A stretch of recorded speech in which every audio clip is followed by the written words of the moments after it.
Okay, so thank you everybody for taking time on at the end of the day on Friday to log in and uh, go through this clinical electrophysiologic review process with us as we head into the 2022 initial certification and recertification review cycle.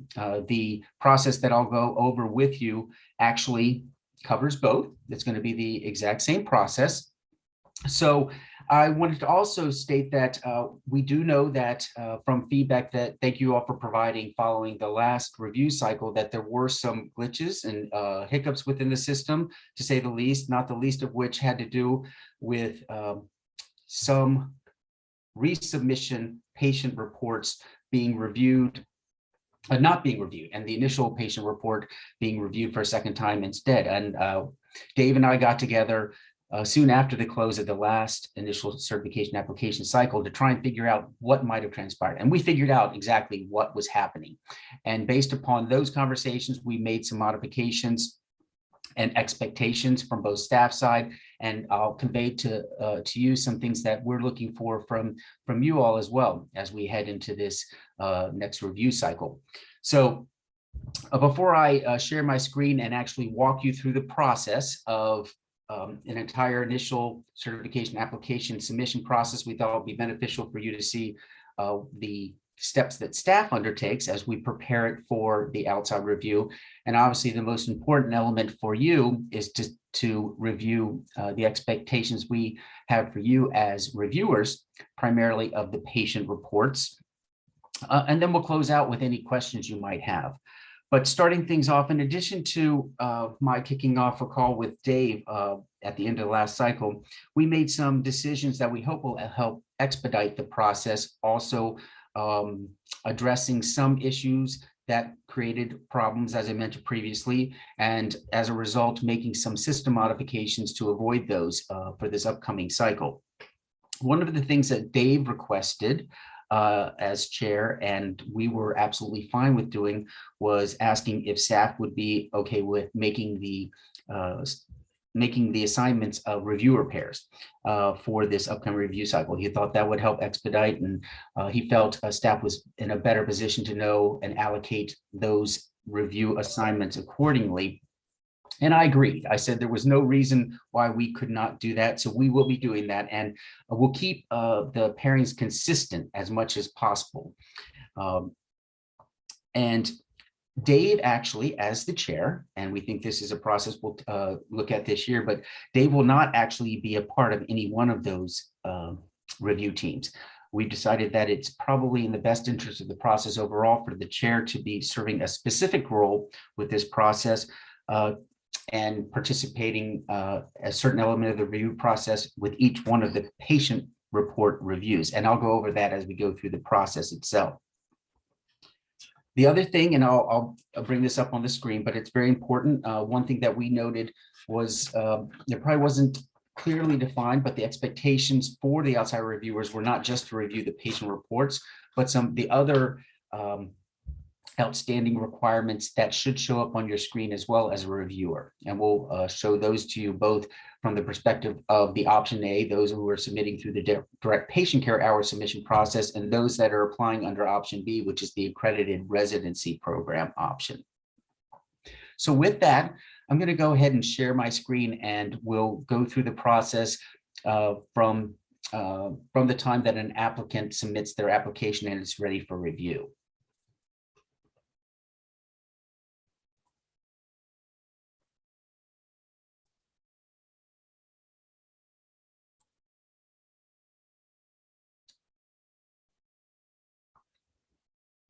So can everybody see my screen at this point?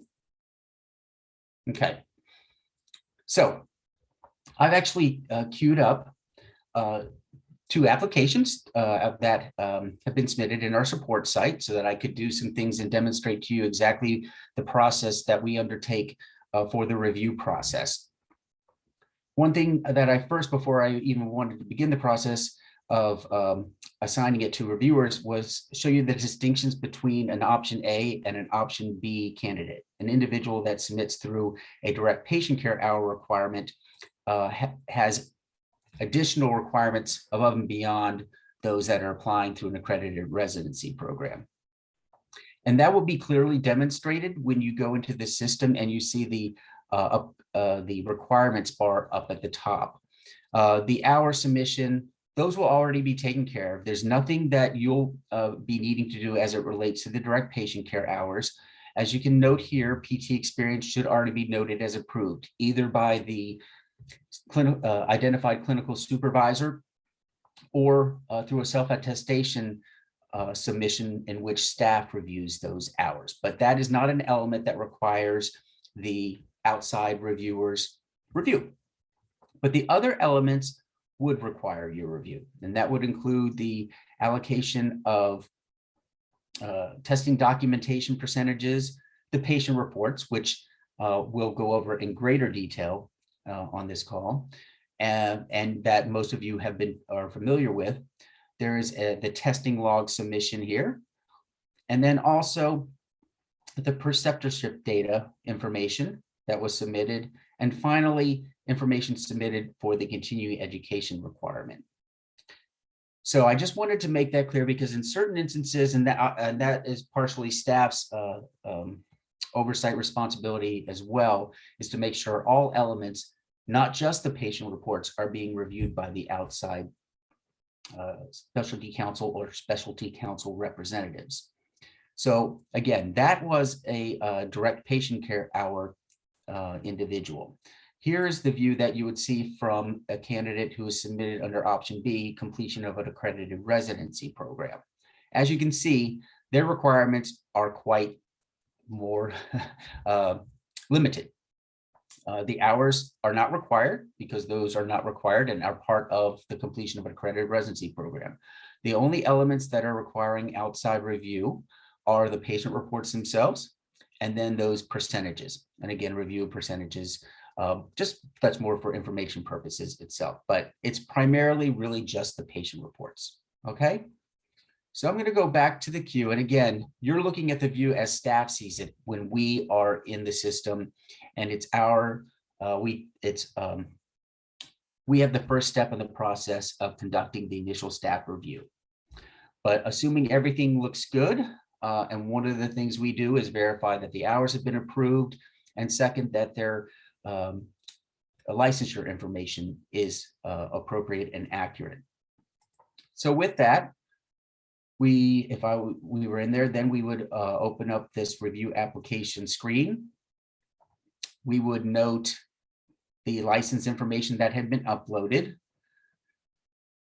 and then we would assign it to the reviewers. So, and again, even here, we can see if this is an option A individual or not. So the reviewer we would assign, and for the purposes of this, I'm just going to select the two reviewers, being David Greathouse, and we'll go ahead and select Rick Green.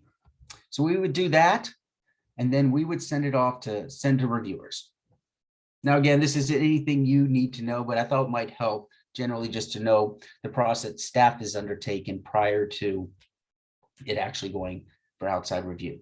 We also, the information for the candidates, we actually keep in a separate Excel spreadsheet as well, just to keep track of the individuals and the assignments by reviewers. We also have the ability to print this information through a report as well. Okay, so forgive me these steps. I'm now going to enter into the system and pretend I'm David Greathouse, so that I can now go to the step where the assigned reviewer comes into play.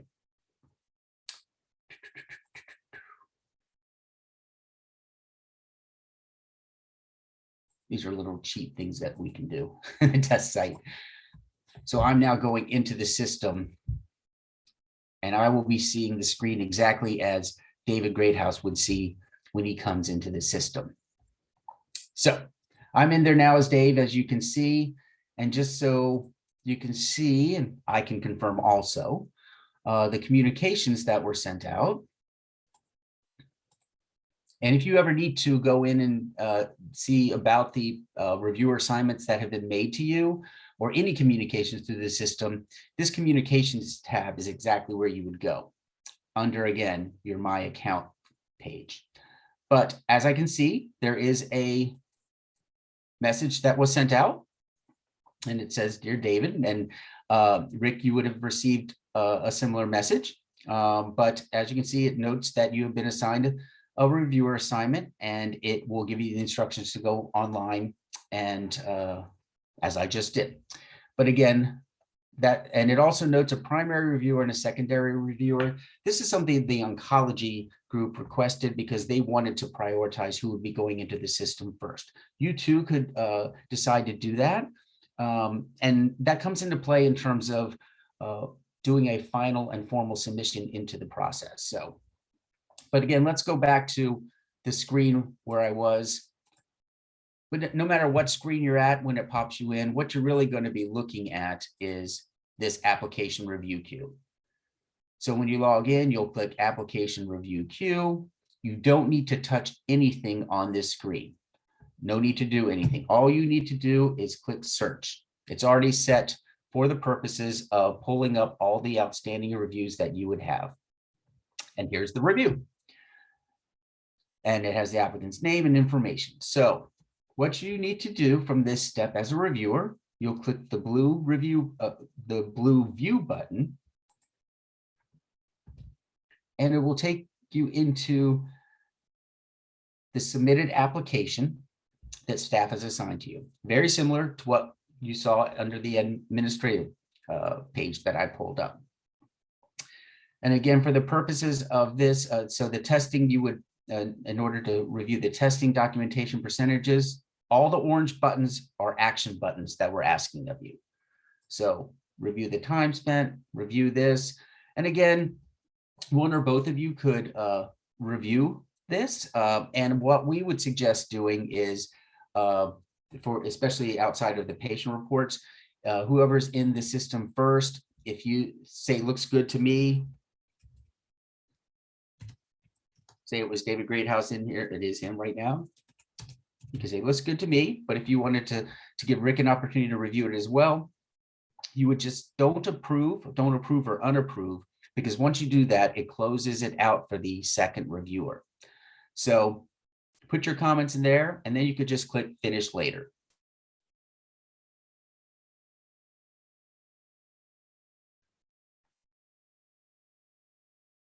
And as you can see, it still stayed orange.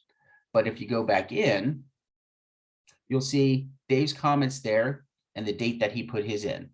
So if Rick came in after the fact, he could say, oh, Dave's already reviewed it. That's good. Well, it looks good to me too. And then you could click approve. And if there was an issue and you said, and Dave said, this percentage just don't look right to me. I don't know how you go about assessing that, but if it didn't look right and Rick thought the same thing, you could click unapprove. And then staff would take it from there with any clarification questions. But if you did unapprove it for either this or the testing logs, or even for the patient reports themselves, and I'll show you that, it's important you put the rationale for why you feel it's being unapproved or should be unapproved. And staff would take it from there to get that inquiry out to the candidate to address. But again, this one's done. Similar for the testing logs, you would do the same thing. Again, click the orange button. I know there's links for the files out here, and I will stop here too. Well, let me finish the testing log. You go in here, same thing. You have access to the testing logs here. You can either click this link, and it should download it. Of course, because I'm in a support site, it's not going to do that. It doesn't download the file. So, but that's what you would click. And similar process as I did last time. You put your comments in. If you were first, click finish later. If you're the second, approve or unapprove. Similar processes undertaken for both clinical electro preceptorship data and the continuing education submissions. But now let's focus on the patient reports. So for the patient review reports, this is the first review. And what we were noting was a big problem was that the initial submission reports were populating here as active links. And from what I understand from Dave, and I don't know if this is true of everybody, everybody was pretty much just reviewing the reports that were linked right here, and then entering your information into your scoring rubrics and then submitting that over to Dave. But what we really need you to do is actually go into and click the orange button. This is where all of the reports are actually housed and where you have the opportunity to provide comments after your review of each of the reports. And as you can see, each of the reports, and they are noted as initial submission reports. This is something we added this year as well. We added actually late in the process last year, but not everybody saw this. But their initial submission, initial submission, initial submission. And then if they're required to resubmit one or more of the reports, the resubmitted reports will show up below, and we'll show you what that looks like. So let's just say though, you can either let's go back to the review. So the reports themselves, you can either download the file or click this little icon and it will open up in a separate screen. Again, it won't let you do that in the support site. So I believe I can download the file. Okay, even in the support site, my apologies, it won't download the file. But believe me, it pops up in the file. But so you would review the report. You would then pop in you would enter all the information into the scoring rubric that you all have been utilizing over the years. And then you could provide some general comments into your into this section of the report, whether it passed. You don't necessarily need to actually put the scores in there. And it's very important. You can put some comments if you want that it looks good or whatever, but it's really vitally important for Dave's purposes and for our documentation purposes if you provide your rationale for why you feel that the report did not meet expectations from following your review. And again, you each can put your information in here. And what I would suggest doing, and what Dave and I suggested doing, is just putting, it doesn't automatically document each of your information in there. So after I have reviewed, and here are my comments, just put your initials and then the date that you put the information in. So, and you could also, if you had some extensive comments, you want to see the whole thing, you can expand this. If you just pull this down and drag, you can expand it pretty far, as you can see. So you go through and do each of these elements for reports, and whoever's second in reviewing the reports, and assuming, and then you would stop. And then what you would do, each of you've done your reports, put your comments in there and put your information into your scoring rubric. You would then go ahead and email your scoring rubric off to Dave Hutchinson and let him know that we have completed the review of, and give them the name of the candidate. What Dave is going to do, so each of you, after you've put your comments in for each, no need to upload your score sheet here again. Just send it on to Dave Hutchinson. That this is going to be his role. But what you can do is then just click finish later. And he would do that. So let's just say there was comments in each one. We don't feel this passes, blah, blah, blah. And this one passed. So Dave would then come in and you would close out. You'd click finish later.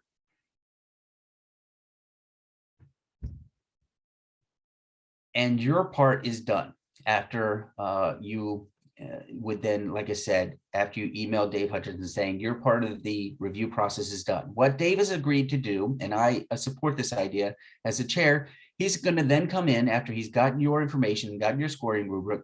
He's going to then come in and take care of providing to us the general information. After reviewing the scoring rubric, he's going to either say, after this first attempt, it is passed, it's failed, and this one is passed.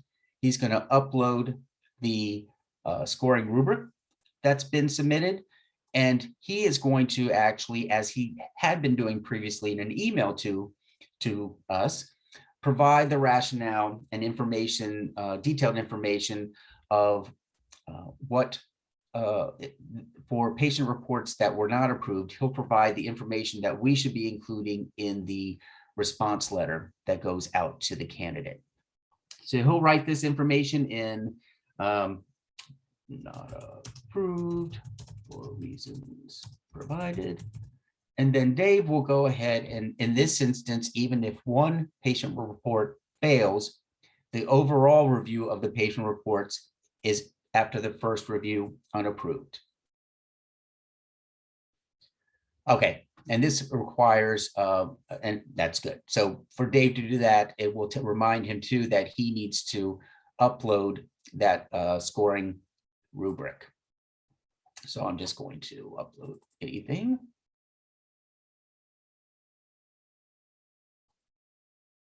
Okay, and now it's uploaded. And now I'm going to click on approve.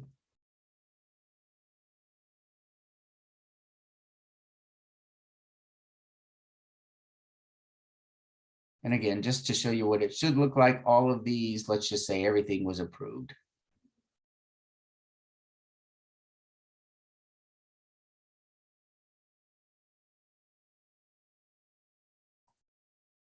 Well, let's just say the preceptor set data wasn't.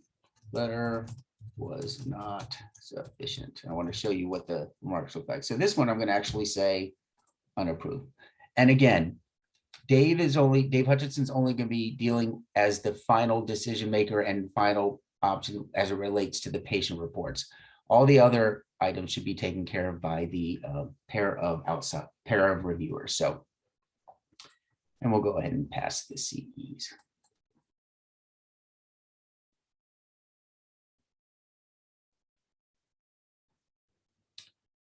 But since Dave Hutchinson is the last one who's going to be in there, he's actually going to complete the outside review process for you. So he will go ahead and submit the review and provide any information that he wants to APTA as it shows comments to APTA. And he'll say not approved at this time due to patient reports issue and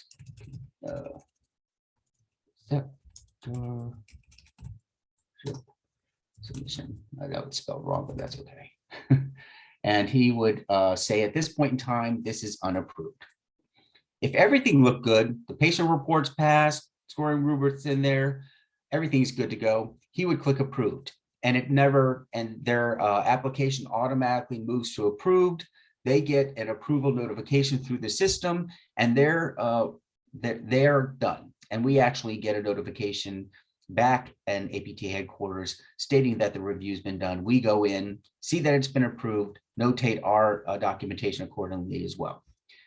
But in this instance, it was not. So I want to go through the process of what happens from this point forward if something did not occur, so you can see a resubmission. So unfortunately, give me a moment because I have to log out and log back in as myself, not Dave any longer. And this is Clay. Well, it should show up. Okay, log in.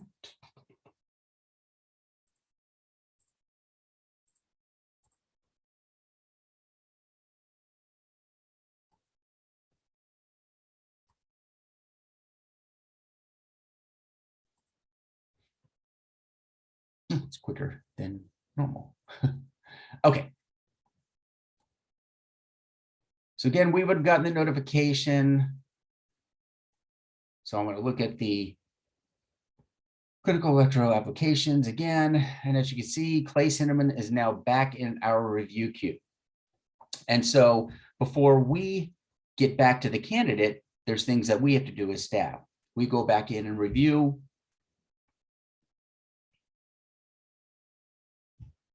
We could also take a quick look at the general information that was provided by Dave upon his submission by clicking review application. And as you can see, we see the reviewer comments, not approved at this time due to the patient report issue and preceptorship submission. So we can see exactly what was submitted. But we can also see everything. If it's green, that means it was approved. If it's orange, that means those were the items that are outstanding. So for the patient reports, we would go in and we can see the comments and information that was provided. So we would then copy and paste comments, we review them, then paste it, and if all looks good, we would, it's a little bit more detailed. We would actually note which one of the patient reports was not appropriate and did not pass, as you can see here. So, and those are from Dave's comments, but we would copy and paste, and for this, we would click it as send inquiry. That puts that information and detailed information in the system to the candidate. And we would do the same thing for the preceptorship date. Send inquiry.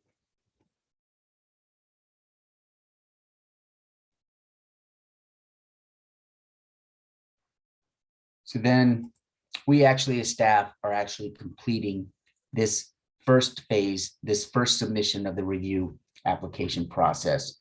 And we have some, we can provide comment, not approved, for reasons included within the system, and also separately provided letter on patient reports, because we do provide that separately. And then we would say also send inquiry.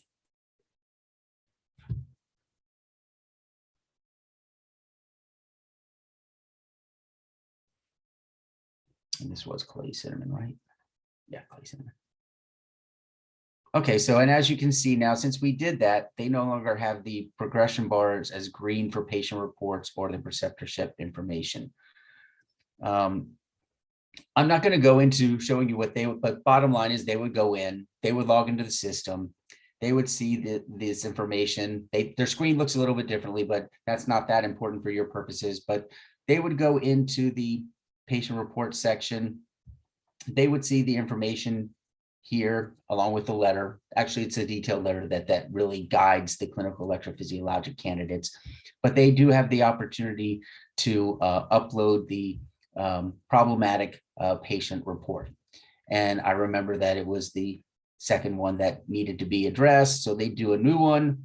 They could upload a new patient report and select if this was a previous from their files. So that's good. They could resubmit.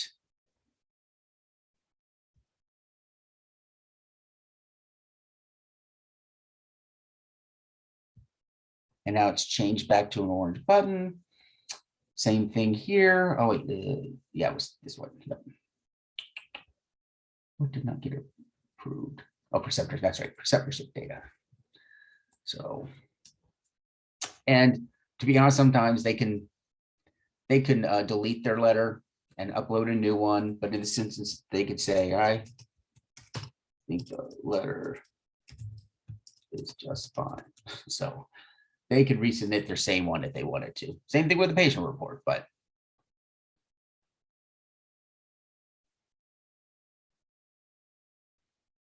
so again, this is all good. They would then, let's see if I can just get right through the process. I think I can. Resubmit the application.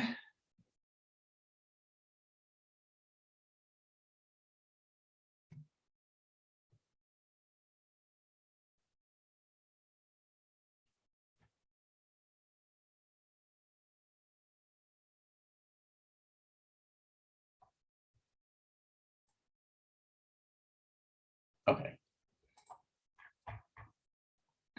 Go back to the review queue. We get an indication in staff that it's been resubmitted by email. And once again, you can see it shows back in the review queue. We then go through the same process, confirming that everything's been resubmitted. That was missing. We would, if nothing's changed in terms of the reviewers, we would keep everything the same. Actually, for us, all we're really doing again is sending to reviewers.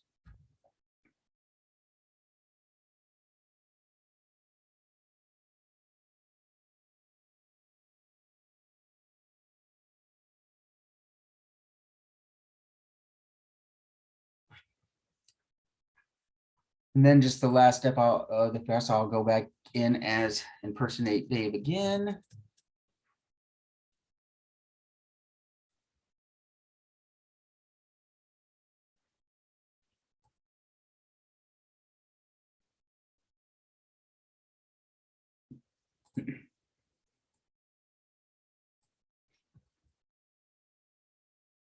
And again, David and Rick would have both received another communication saying this had been resubmitted. Again, go to your application review queue. No need to touch anything here. Just click search. Again, there's the submission. Click the blue view button to get right into the actual application itself.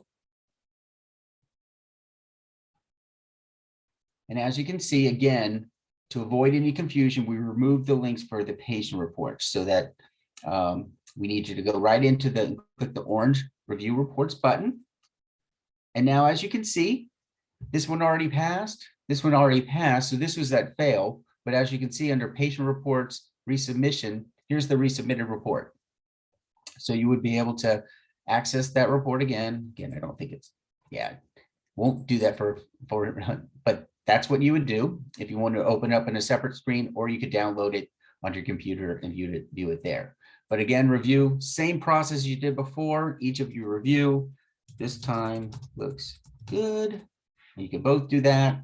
No need to change this. Dave's going to take care of that, but both of you put your comments in there and then just click finish later.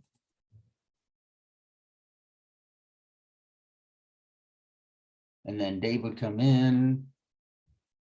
And this as well, this one you could go ahead and approve if you feel like, okay, we read the letter, it looks good, or you could not approve, but let's just say you thought it was all good.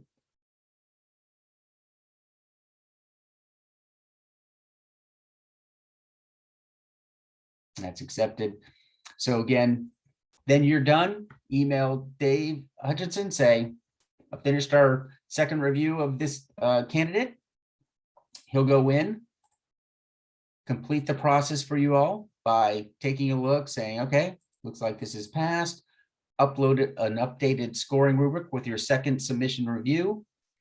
And if all look good, you would click approved.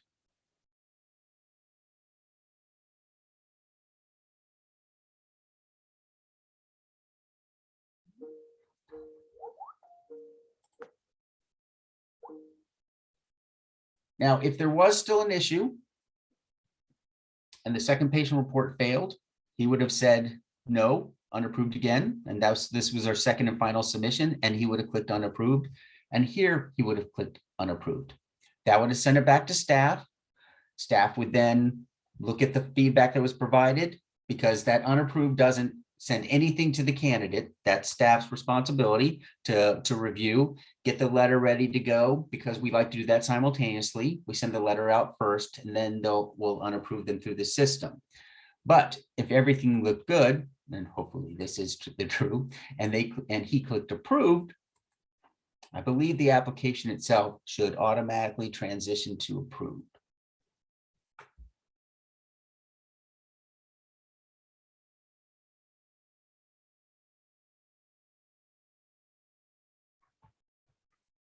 And I am wrong. I guess it is still staff that does that. So I will log out. I thought that it must be unique to the clinical electro process. So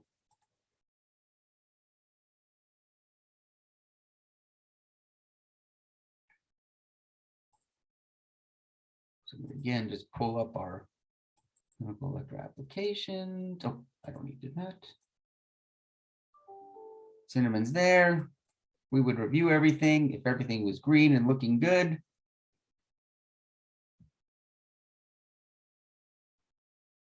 I think it's also because we have an outside review specific for this book. But if everything looked good, we would go ahead and say accept for exam. Or again, if there was a second issue with a patient report, and this was our second and final attempt, then we would click application denied. So, but I'll go ahead and say that everything was good, and we click accept for exam.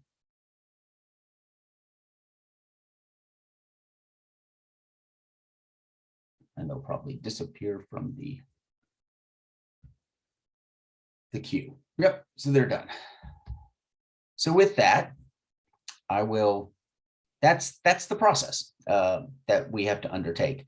With that, I will see if you have any outstanding questions. I'll stop sharing my screen and see if you guys had any follow-up questions, anything that wasn't clear about that, anything that Dave and I did not discuss that was problematic for you during the last review cycle that we didn't cover. Derek, just to clarify, so each reviewer sends the spreadsheet with the rubric to Dave directly. That is correct. That's a change then. It is. Yep. Send Thanks. it to Dave, and he'll take care of the upload into the system. Okay. Is there any, is Dave going to be the final approving authority for all the applications? Yes, and he'll also serve as that, the chair itself, he'll serve as that if they're, as the tiebreaker, let's just say, but that's not different. I know that we always used a third person, and I think Dave was serving in that capacity to kind of look at it and give it a third review. We do have the opportunity to provide, if Dave wants to utilize another individual as that third reviewer, but from my understanding, that was going to be his role. But yes, he would be the one going in and making the final system settings as it relates to patient reports. So if the two reviewers agree on an approve or pass or fail, then Dave doesn't need to review it. that is absolutely correct. It's only if the two reviewers, one passes, one fails. That's correct. But Okay. but even in those situations, he'll take care of putting in that final approval or denied information as it relates to the patient reports. Mhm. Okay, and then whichever way Dave scores it, that's it. That's the final.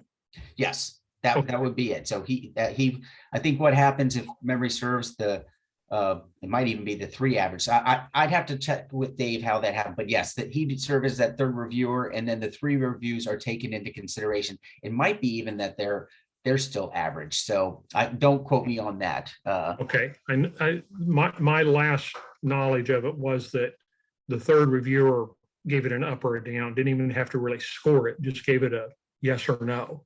Yeah, and that might have shifted a bit last year, because I do, if my memory serves, I believe Dave was actually going through and scoring it. But ultimately, regardless, he was the deciding factor and would go in and make that determination within the system and contact our office. And most importantly, what we really wanted to do, we wanted to get as much information about your reviews in the system so that we as staff had access to it, and it was all housed in here. So I do remember there was one other element that was we've tested and was resolved.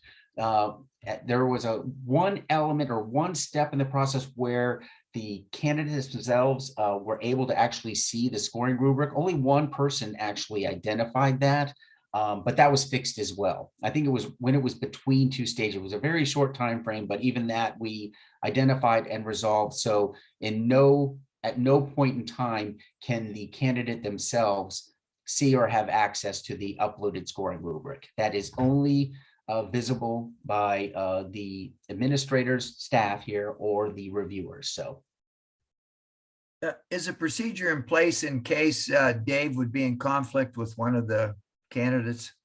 yes, he could absolutely give his assignment to another council member to serve in that capacity. And I also am glad you brought that up too, Dave. If any of you have a conflict of interest during the, and right away you open this up, or right away, I know, Andrea, I don't feel comfortable reviewing under the review application. I should go in there as you, so you can see that. Real quick, let me do that because I want to confirm it is there. I think I saw it, but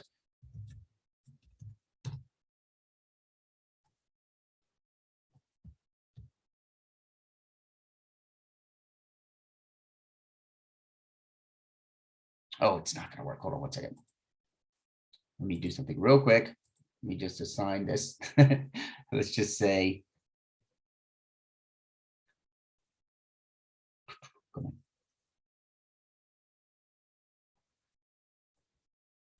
And I'm just going to assign David alone.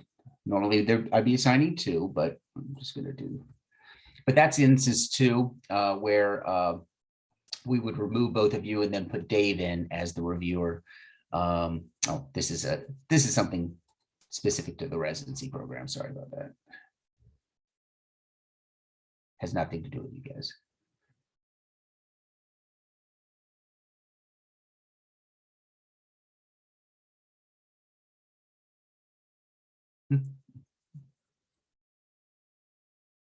Okay, now let me go.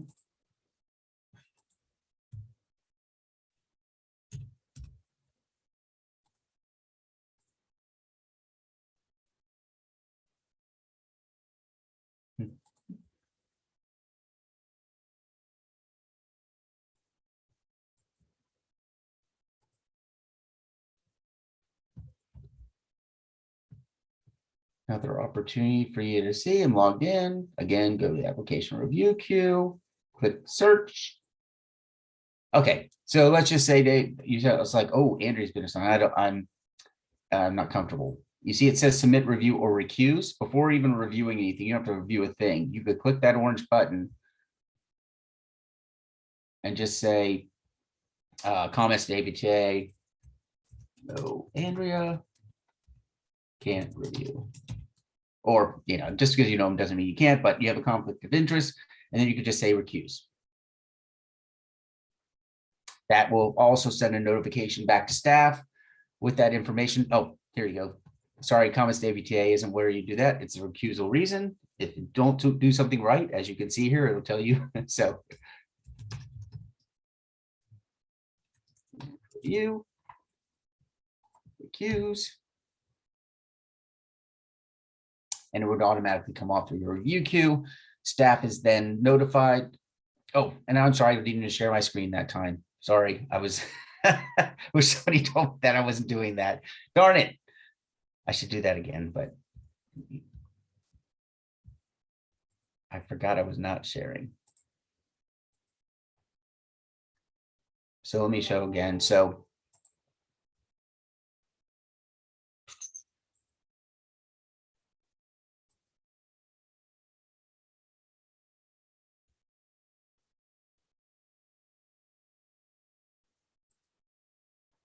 sorry about that. Let me do this real quick again. And then we can be done. So again, as I mentioned, Andrea here, it's back in the review queue. I'm going to assign it to Dave.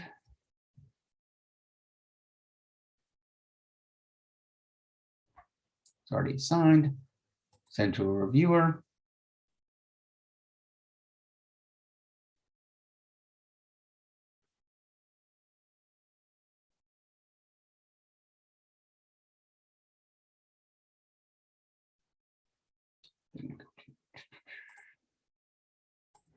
Last step, just so I can show you how to recuse yourself if you like.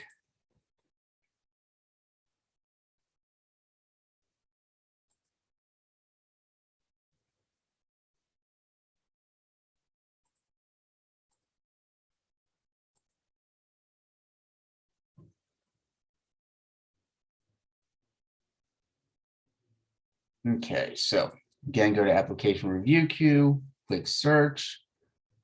This is where I was speaking to myself and not demonstrating to you, but this was a review and Andrea's there, but David says he has a conflict. As the orange button states, you can submit review or recuse. So clicking the that button under the recusal reason, I already did that previously, but that's where you would click in the reason you're recusing yourself, then just click the recuse button. And it will come off your review queue and send it back to staff. So now I can stop sharing.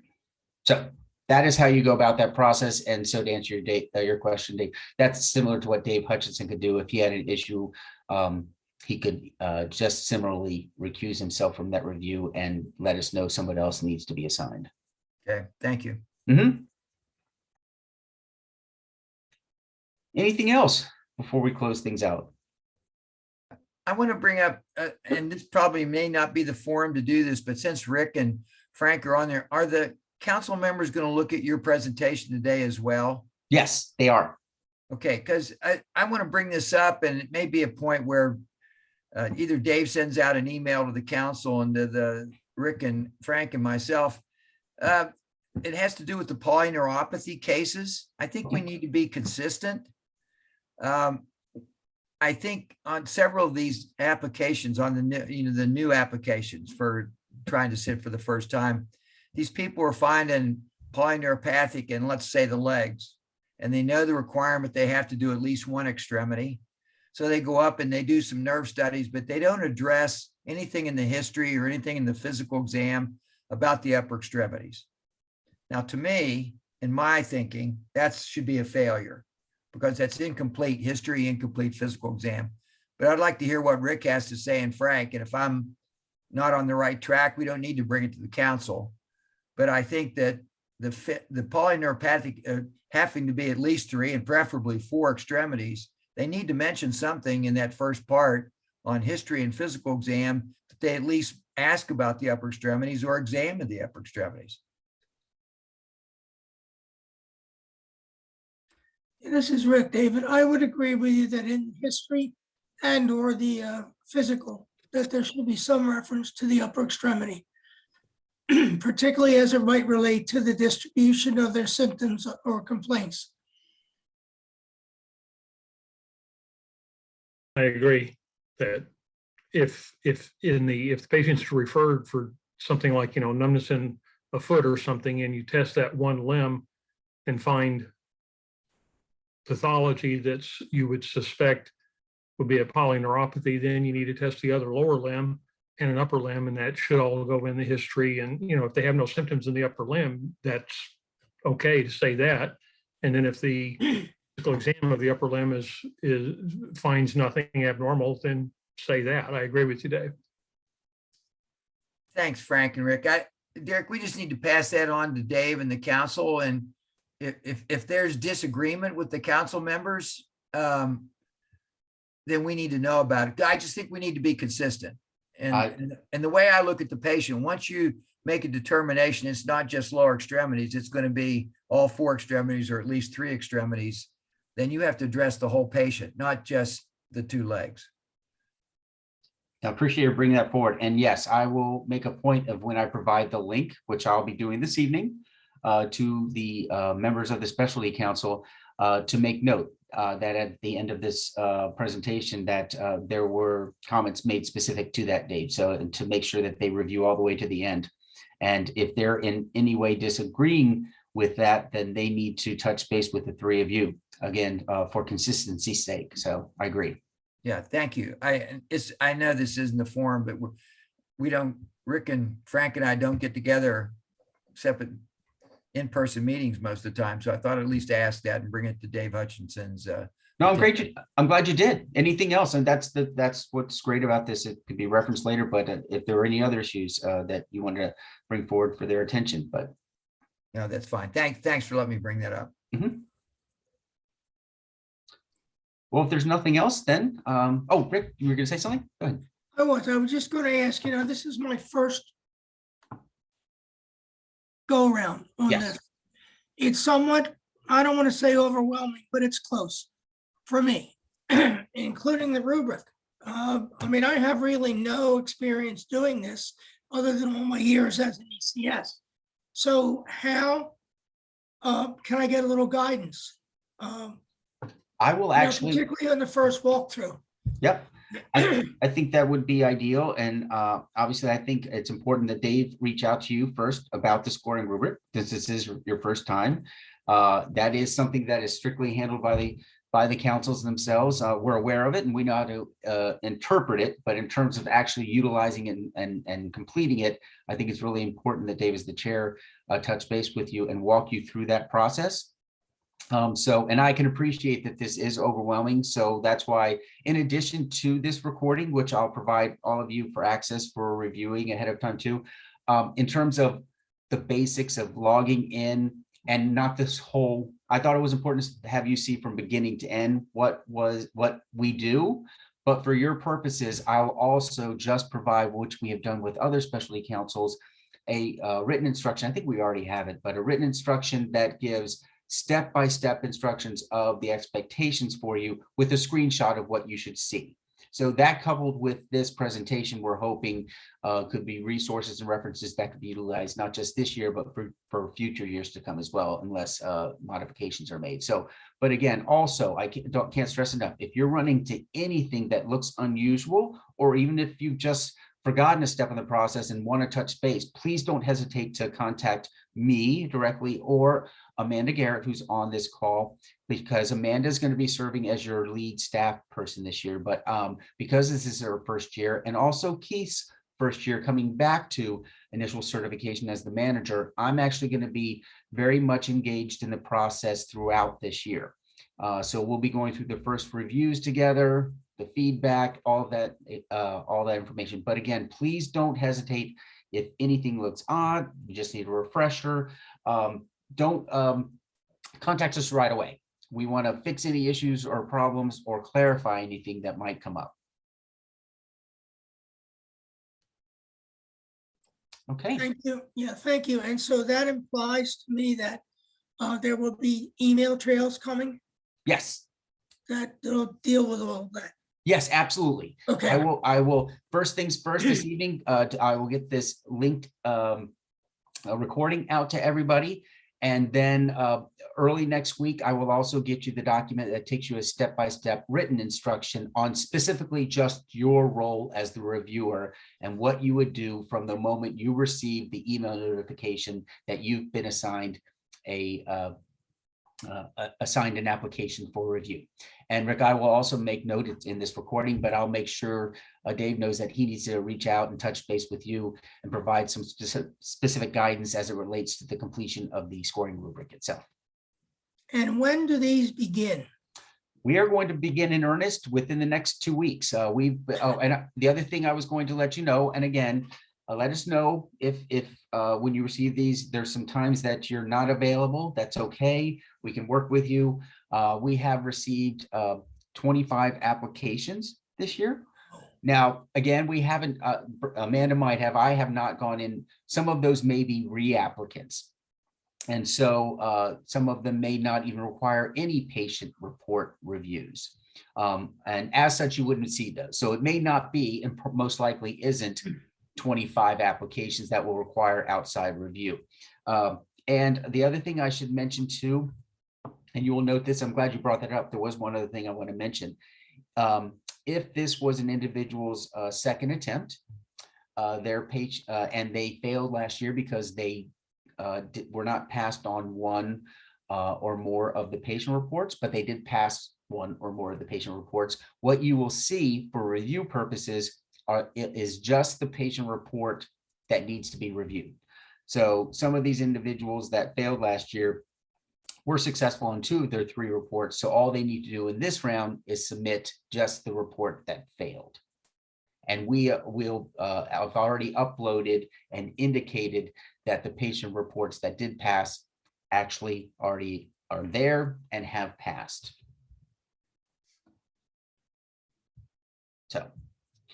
In addition to that, and we will coordinate this so you're not overwhelmed, but we also do have some recertification. There's not nearly as many recertification applications that have come in, but the process for these recertification application patient report reviews is identical to what I just demonstrated to you. The views, the screens, the notifications, everything will be the same. So, and Brenda, I know you told me earlier, but what was it? Did we have 6 or something like that? I didn't get a count, but once they finish the initial cert. You might have said a dozen. So yeah, because they also have PDPs to look at, and I didn't want to mix that with that's right. that. And I think we said we'd focus those on the specialty council members. So yeah, right. Right now we'll focus on the initial certification reviews, and we'll go from there. And but thank you again. We can't thank you enough for your volunteering to do this for us. So we really want to keep this as efficient and streamlined and organized as possible.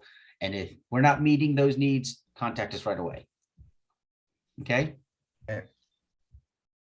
Well, thank you Okay, guys very thank you. much. Hi. This has been helpful. Good. Yes.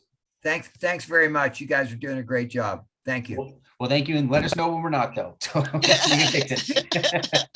Okay? All right. Thank you, guys. Bye-bye. Bye, Frank. Bye, everybody. David. Have a good Bye, weekend. Ray. Take care. Bye, Brenda.